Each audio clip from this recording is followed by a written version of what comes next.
All right, JKVision subscribers, welcome back to the show. Many of you might think this show is fairly strange if you haven't been following JKVision, especially if you just found the show today by search on YouTube or any other fashion. But for you JKVision subscribers, today's show should prove fairly blood curdling, and I've tried to not show it up till now because I didn't want to cause too much of a disruption, because I was backing up a lot of files such as this that were damnatory for the people who decorated the tower right next to Luxor in Las Vegas, in front of which 58 people were gunned down and their blood was spilled all over that concrete. And today we're going to talk about this little group of artists that we found, a husband and wife team who seem to have put predictive information or symbology into their artwork, which seemed to have predicted the Las Vegas shooting before it ever even happened, years before it ever even happened, which is amazing. And also today we're going to tie this group to vampirism, or for bloodlust, without a better word for it. And a lot of people, again, will notice that we've had a lot of vampirism in pop culture in the last 20 years, and I believe it's been all to programming leading up to what's coming. And I believe the witch burnings and the vampires of old, the zombies, call them whatever you like, werewolf, were all just this old technology, spiritual technology for making men as gods, as it says in Genesis 3. And I believe that drinking blood is part of it. Now, I don't know how they're going to get that blood inside of you. Could be in this forthcoming effort that to inject everybody, but who knows? That's just far-fetched. We're going to talk about programming. We talk about programming here, which is clues hidden into artwork, clues about predicting an event. So it's predictive programming that predict the event before it ever even happens. And now here we go. We're just going to get started on some of the weirdness in this show. And it's Matt Gleason's show. This is one of the most famous art critics, believe it or not, in the United States. You're going to find out he has a pretty vulgar sense of humor if you watch this whole show. And you're also going to find out that he is a Freemason, and he tries to disrupt his beautiful co-hostess when she starts trying to talk about Freemasonry later on. But let's just get started. And again, I want you to know that this photo was a photo of this work, this collage of JK Russ's, the female artist, was adorned a magazine cover in Las Vegas. These people have great resumes for people who just got here from New Zealand. Anyways, let's get started. Okay, so we're looking at some more art. We're going back and forth between the wife and husband. Joe, what's this? This is Desert Bloom, and I did this a few years ago.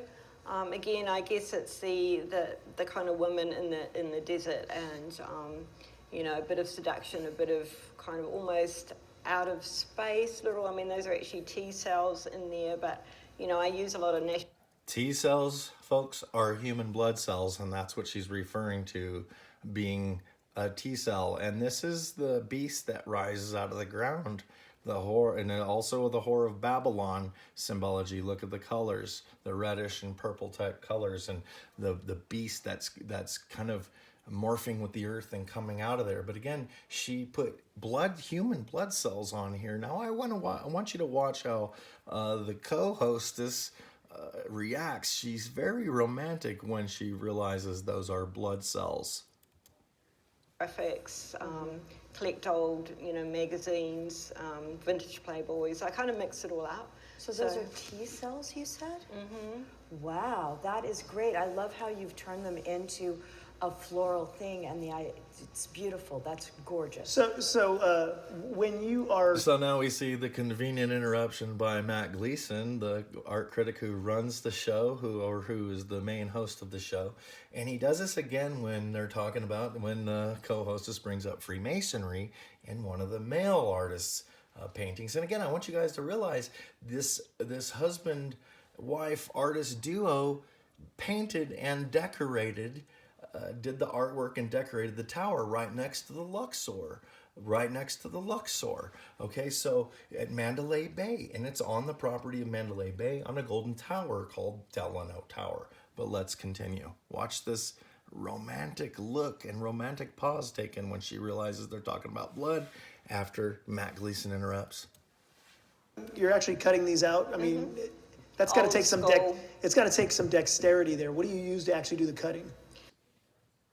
Now, strangely, if we rewind the show another, let's say, full minute, the male artist, the husband, was talking about vampirism. He was talking about the scene in Fear and Loathing in Las Vegas in which Hunter S. Thompson addresses his attorney, and they speak about a chemical called adrenochrome or adrenaline that's produced in frightened victims. So human sacrifices are tortured in order to build this drug up, the theory says. I only report on the programming, not the truth of it. And then they drink the blood after the victim is sacrificed. So they're making light in that movie, Fear and Loathing in Las Vegas, about vampirism, in particular being addicted and it's interesting to look at addiction as a science when talking about blood drinking or Satanism. But watch when he alludes to this, and it seems like it was purposely done in the show. But watch this. We, immersing ourselves in the craziness of the town, and that's what really attracts us as artists. I think a lot of writers, find the same thing there. There's so much crazy, interesting kind of things going on that it can feed you, And, but without doing the Hunter S. Thompson thing. The self-destruction. You don't have to. How do you do it without getting into the self-destruction that's so much fun? Yeah, it's Blood like looking cell. at the machinations of the city. Like And he goes into a diatribe about the reasons that he's making this assimilation with Fear and Loathing in Las Vegas. But this is the real reason: blood. Now we're going to move forward in another work that the husband artist, and he draws paints his works to look like the American dollar bill. And again, I'd like to remind you that the Golden Tower, right behind the one from which the gunman supposedly shot, and right next to the Luxor, is called Delano Tower.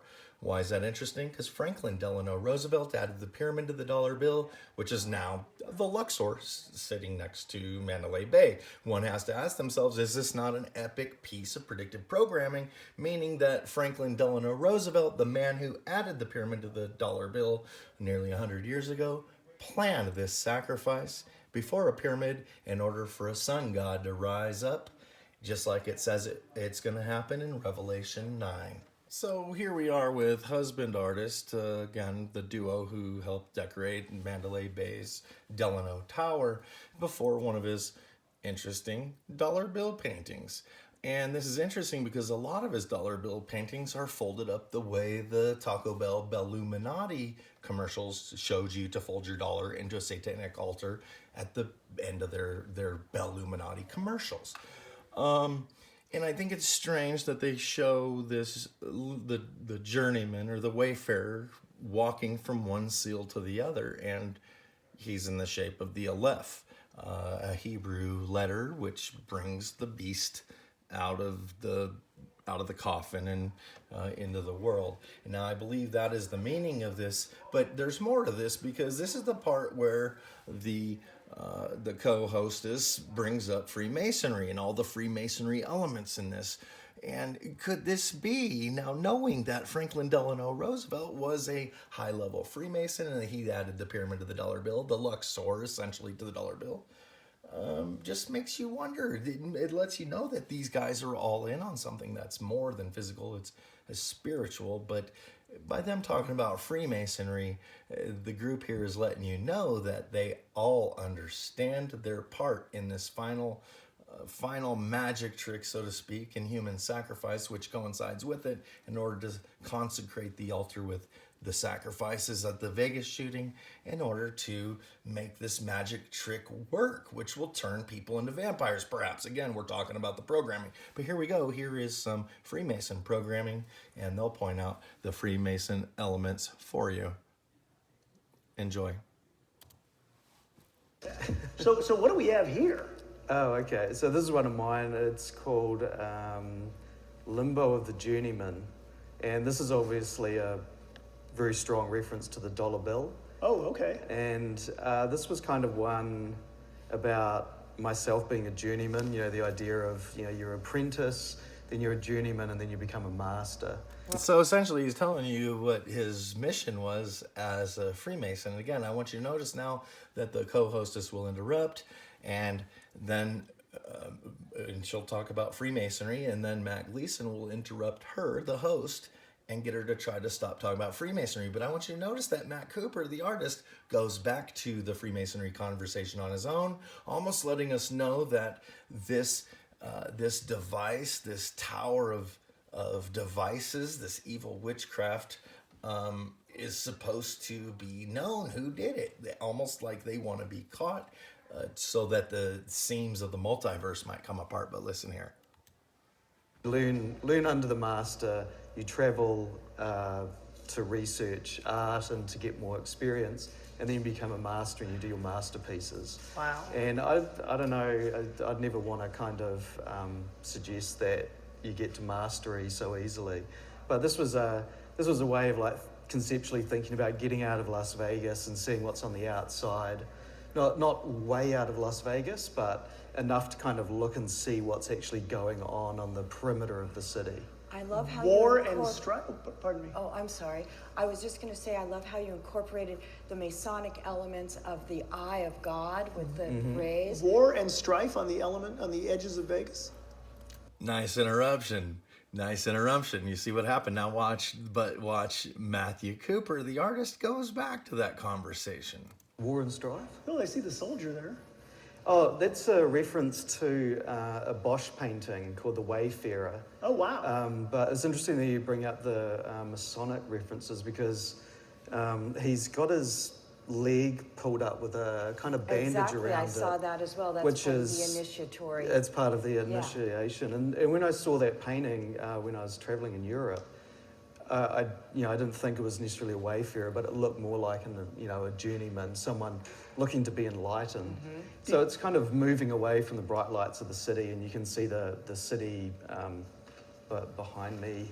So here again, you can hear Matt Couper's voice cracking, and you can see that Matt Gleason can't wait to quit talking about this subject. But again, we're talking about Hieronymus Bosch's The Wayfarer, which is this guy who's behind her now, wants to be enlightened. And again, remember this enlightenment. I believe the same thing got away during the Enlightenment period, during the Renaissance period, when all this beautiful artwork was being done and stuff. I believe they had a little help from the other side as I look at the programming more and more, but that's for you to decide. In closing, I'd like to show you the opening scene of this show, and I really encourage you to watch the whole thing, but the opening intro to this show, which has this song playing, and I'll not even refer to the band or whoever else. I'll just let you listen to the lyrics, and I want you to try to think about the Las Vegas shooting as you listen to these lyrics, as creepy as that sounds.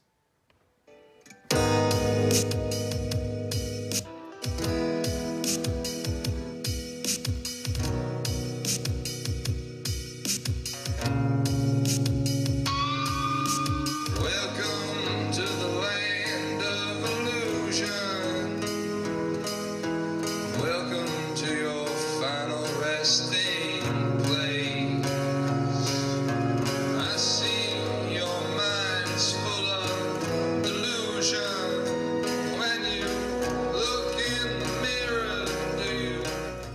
Your mind is full of collusion, and when you look in the mirror, which if you watched the previous shows about the tower and the mirrors and the witchcraft at Mandalay Bay's Delano Tower, this will all seem quite a bit more creepy to you. And I want you to also notice this coagula sign. Blood coagulates, and I believe that word came from Caligula because of all the blood he spilled as well. There's really disturbing features all the way through this. Let me show you one more thing before we separate here. And the thing which I'd like to point out here is that Matt Gleason's little cover art here for his homepage, for his YouTube channel homepage, has the classic Freemason checks on it. I hate to say it, folks, but it seems like this very well could be the event that sparks the end of time. And absolutely incredible, absolutely incredible. Thanks for joining JuDivision again. I hope you guys followed along. Those of you who haven't watched the old shows, but perhaps this will make you interested. God bless.